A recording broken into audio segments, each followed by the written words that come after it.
from the Post-Millennial. Boston's wealthy elite outraged over new shelter for illegal immigrants in their neighborhood. Are they? Residents of Fort Point in Seaport couldn't fathom living amongst illegal immigrants in the Democrat-run sanctuary city that they voted for. I love it because Libs of TikTok says Biden won Massachusetts by 33 points and he won Boston by 67 points.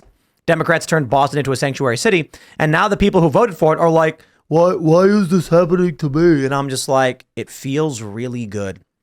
But here's the real opportunity. Wouldn't you, first, let me just say, don't you just want to just gloat and laugh at them? We can all form together in a big crowd and just, we can show up I wouldn't call it a protest, a peaceful gathering where we all just point at their homes and laugh at them. But that doesn't solve any problems. It just feels really good.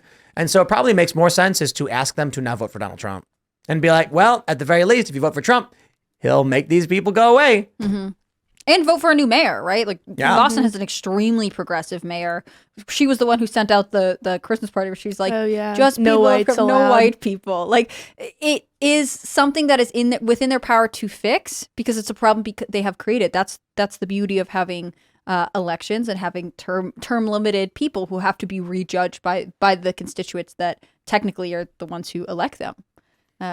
They have the ability to solve this on many levels. They will not. I don't think she's a progressive. I think she's a reactionary. Like a reactionary is a person who wants to turn back the clock to the way things used to be.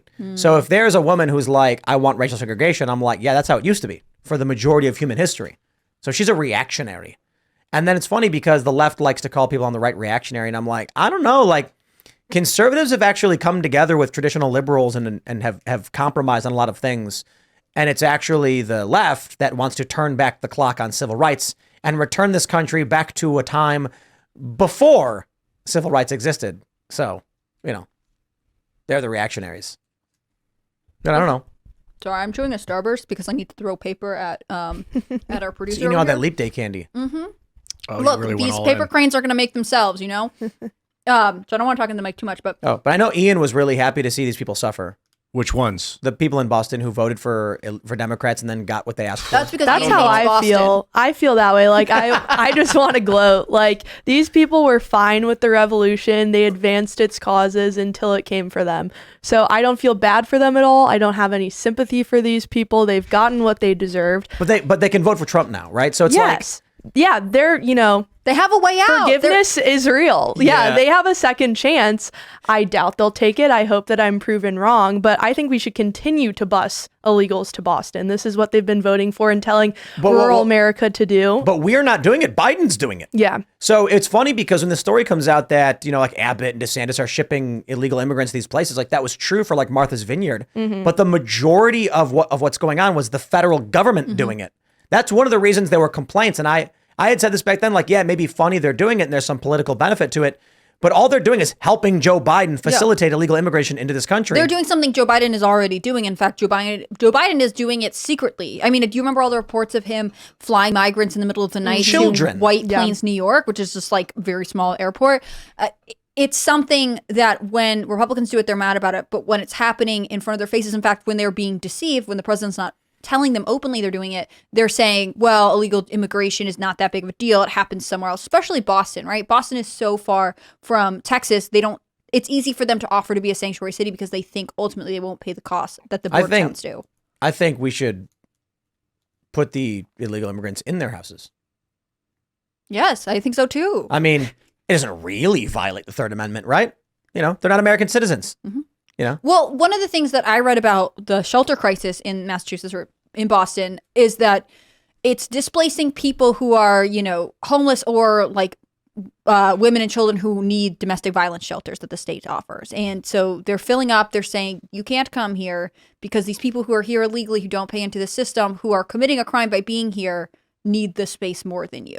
I think that's wild. I think that is such a negative message to send to people who theoretically, as this, liberal city is a city that's offering social services, you're saying you don't need them enough. Women and children in crisis who are Americans. Yeah, I mean, you've continued to see Democrats and the Biden administration put the needs of illegals before the needs of American citizens. You even look at, the young girl who was just murdered, Laken Riley in Georgia. Yeah. The sheriff of that county actually campaigned on, not cooperating with ICE orders. So these people are consistently putting the needs of illegals, because he said it created a culture of fear, right? So they're putting the emotional needs, the physical needs of illegals before those of American citizens. And for that, I think they deserve our contempt. You know what's funny is that if only men voted, Republicans win across the board, except for like Washington and Oregon.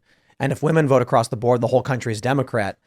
The funny thing is, it doesn't come down to just men and women, but there's a clear distinction in the voting preferences for men and women.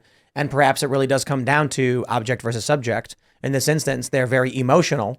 So women say, I agree with that argument. One interesting caveat to that is, though, married women consistently vote Republican.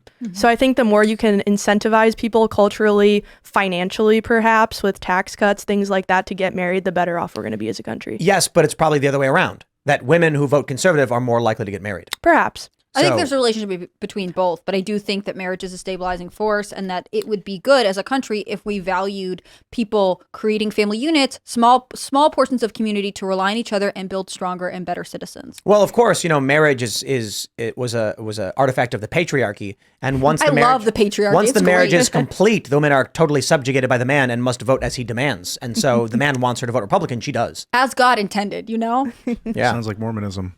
I was learning a little bit about how females are property in Mormonism. I don't know. Mormonism is fascinating. That's still true. I don't know. Well, one of the things that I It's one find of the tenets interesting of the religion. is Mormonism, the modern Mormonist church gave up, they dispelled the practice of polygamy when they wanted to become a state. And the rest of the country was like, we're not going to fly with that. And they're like, okay, we don't believe in this anymore. But it's not true in the afterlife.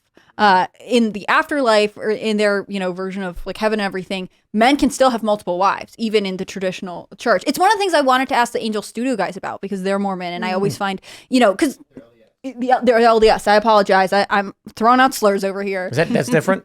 It's the same thing, but they just don't like being called Latter-day Mormon. Saints. Ah. It's a bridge of the Mormon church. Is that what it is? A branch? Well, of it? there's like the fundamentalist LDS church, but like if you are, we're gonna have our Utah resident weigh in here. Yeah, no, they just you say LDS amongst themselves. They don't like Mormon wouldn't be what they'd call themselves, but that's what we call them. But there are Mormons and then there are LDS? No. It's just the fundamentalists. LDS to them, and then everyone else, us to them, calls Mormons. It's Oh, a pretty quick okay. tell. So And it's then the same like thing, but Warren they just Jeffs is Latter-day like Saints. a fundamentalist. That's a LDS. fundamentalist, yeah, That's a that's cult. My friend was telling me he was reading off the tenets of like the original Mormon tenets about, and it just sounds like this sex cult. Like it's just Joseph. Is it Joseph Smith? Is that the guy's name Yep. that started it? And then it's all about like how women are property. If you rape a woman, she's your property. Crazy stuff. Crazy stuff. Really? Yeah, disturbing. The only thing I know about Mormonism is from South Park, so I've heard that's actually a good description. I am not Mormon, so it's hard for me to I judge. kind of don't believe it is a good description because of how absurd it is, but I guess you never know. It was shocked. like I'm trying to recall. It was if you were to rape a woman that you have to pay her father $50 and marry her or something like that. That was the. Oh, okay. Well, Well, 'cause that's totally you- different. Yeah. You ruined her value, so let's Right, It's you owe crazy. her dad $50. It sounded like it was like What's that with incentivizing men to go prey on women. It was crazy religion. Bro, with inflation, what was that, like 1800s? Yeah, $50, that's a lot of money, it's dude. like a fair amount now. Huge. That's crazy. That's a dowry. No, but That's got to be like $500,000. I'm gonna look it up because I'm fascinated now. $50 back then. I don't know. Maybe it's like $100,000. Depends on if you put it in Bitcoin. You got I it. You guess. got. You can pay her dad in Bitcoin. In 1856, Bitcoin was trading at 0.01 cent, and I bought a bunch. Did you see Boris Johnson? This was like last week. Tucker wanted to interview him, I think. And Yeah. Boris was like, only if you Pay pay me. me in Bitcoin or gold. Like he doesn't want Yeah, US he wanted, dollars. He wanted thousands of dollars. Yeah. Yeah, it was like an But he- insane fee. He wouldn't take US dollars. He would only take crypto or gold. Like, weird. what's that indicate? He used to be the prime minister of England. He knows. Or the UK, I guess. I bet Tucker Carlson's got a ton of Bitcoin. I hope so. Yeah, he's just sitting on a huge Bitcoin wallet. Why do we start talking about Mormonism? I really twisted the We're talking shit out about the this value of combo. marriage and the effect it has on a culture. Yeah, really. We were talking about how women are property, and it's time to Oh, why? reject modernity and embrace tradition. Well, and it's interesting in our culture that married women act differently than single women, right? Like Kingsley pointed out, married women are more likely to vote conservative. They're more likely to vote Republican. Because they have a sense of trust within them. Well, and to Tim's point, is it that conservative women are more likely to get married, or does Yes. marriage have a transformational effect on how people view the world? I think it's a little bit of both. I don't. I think it's that conservative women get married. That's And what I so think. they're gonna like a woman who is gonna vote for Republican is getting married. A woman who is not, who is voting for Democrat, is gonna go get a bunch of cats. Thanks for watching this clip from the Timcast IRL podcast. Hang out with us live Monday through Friday at 8 p.m. and become a member over at timcast.com for uncensored, members-only shows exclusive. Thanks for hanging out, and we'll see you all next time.